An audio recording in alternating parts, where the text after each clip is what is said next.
As a British person, people often send me interesting things on the internet. One was a description of Donald Trump that was written by a British writer called Nate White. So I haven't heard this description of Donald Trump read by any British people, so I thought I would lend my voice to this rather brilliant description of the disgraced former president. Donald Trump lacks certain qualities which the British traditionally esteem.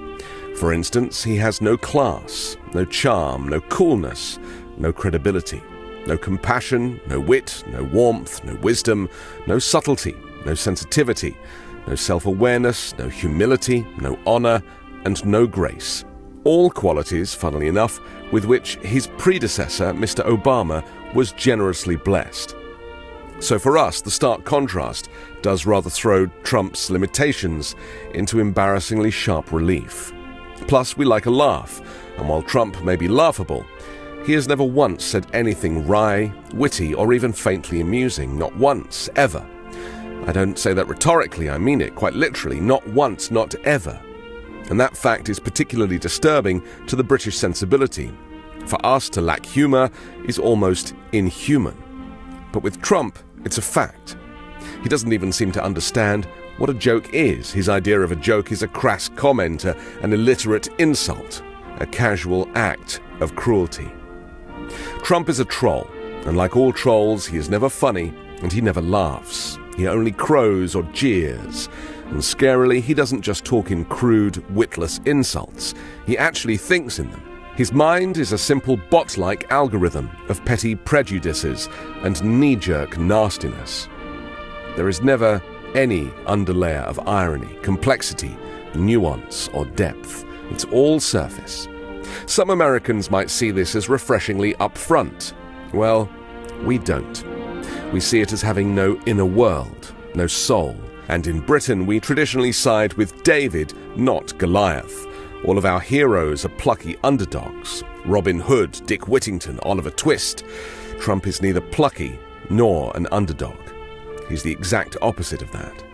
He's not even a spoilt rich boy or a greedy fat cat. He's more of a fat, white slug, a Jabba the Hutt of privilege. And worse, he is that most unforgivable of all things to the British, a bully. That is, except when he is among bullies. Then he suddenly transforms into a snivelling sidekick instead.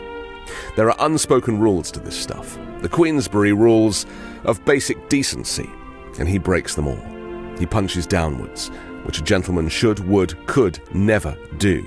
And every blow he aims is below the belt.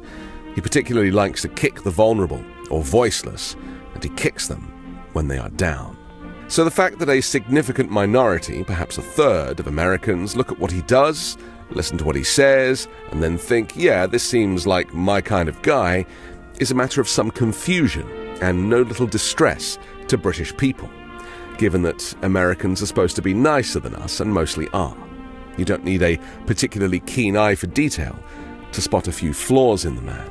This last point is what especially confuses and dismays British people, and many other people too. His faults seem pretty bloody hard to miss. After all, it's impossible to read a single tweet or hear him speak a sentence or two without staring deep into the abyss. He turns being artless into an art form. He is a Picasso of pettiness, a Shakespeare of shit. His faults are fractal. Even his flaws have flaws, and so on ad infinitum.